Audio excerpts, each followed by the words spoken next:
क्षेत्रस्वरी महावीर पाखे आज आम टिकेट घोषणा है मोर मथा नईकि आसिली जाजपुरवासी विजय हो माँ को कहीकि आसी दीर्घ वर्ष धरिकी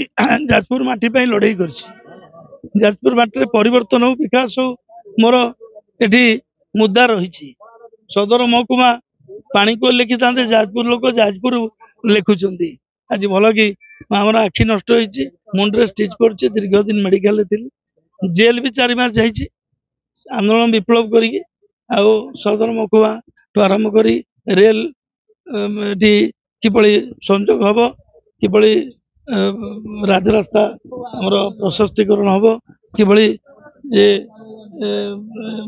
जातीय राजपथ केमती संजोग हम हेडक्वार्टर को ये आम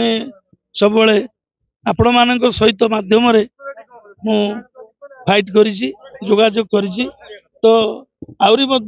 जेते समस्या की अच्छी जेते दुख अच्छी से मोर निश्चित भाव में प्रतिनिधि हिसाब से पार्लियामेंट रे निश्चित प्रतिफलन हम लड़ाई करी नहीं कांग्रेस रो स्थिति दुर्बल नहीं कांग्रेस सहित 60 वर्ष लोक थिले अनुभव कर 10 वर्ष बीजेपी शासन को देखि सारे आठी दुर्बल आदौ ना जनसाधारण जो भाई भाव में जे लाभ लोभ देखिकी नहीं लोक टंकिया चाउल देकी विभिन्न योजना देकी लोक बुझीगले लोक परिवर्तन चाहते।